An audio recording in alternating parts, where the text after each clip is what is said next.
Di wow, kahit na 5 po, wala po siyang dineklara na cash at saka cash on hand. Siguraduhin po ninyo, baka namamalikmata lang po kayo. I will just read the content ng 2007 SALN ng ating Vice President. And it is stated here na ang kanyang net worth is 7,250,497. Based on the 2008 submitted SALN, the net worth of the Vice President then is 18,493,616.65. 2009 submitted SALN of the Vice President, ang kanyang net worth then 18,281,264.65. 2010 SALN by the Vice President, her net worth then was 16,242,886.65. The 2011 SALN submitted by the Vice President, her net worth then was declared as 14,271,148.46. Dumako naman po tayo sa kanyang 2012 na SALN habang siya po ay Vice Mayor ng Davao.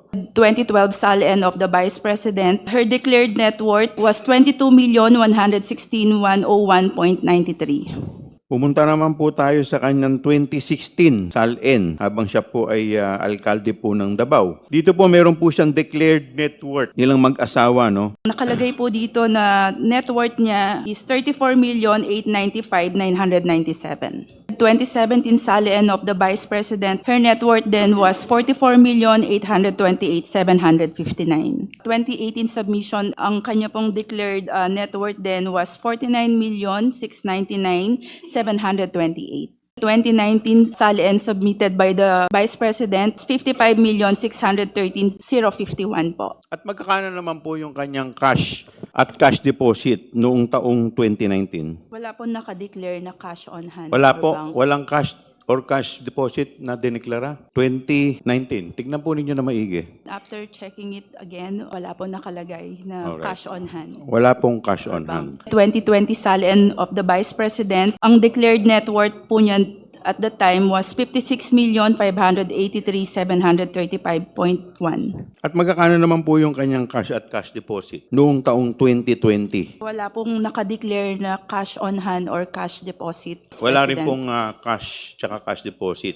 Yes, Your Honor. Paki-double check po ninyo. We can confirm na wala pong nakalagay na cash on hand or deposit declared sa 2020 SALN of the Vice President. 2021 SALN submitted by the Vice President, declared net worth po niya was 65,308,841. 2022 SALN submitted by the Vice President, declared net worth for that year was 71,058,841. Wala po nakadeclare na cash on hand or bank deposits. Siguraduhin po ninyo, baka namamalikmata lang po kayo. Wala din po talaga nakalagay na cash on hand or bank deposit.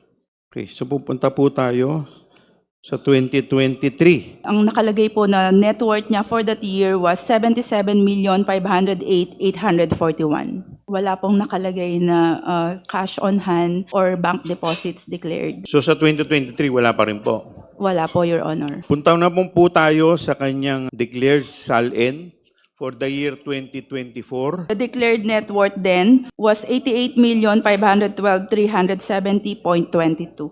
Wala pong nakadeclared na cash on hand or bank deposit for that year. Wala pa rin po. Yes, Your Honor. Di wow, kahit na 5 po, wala po siyang dineklara na cash at saka cash on hand.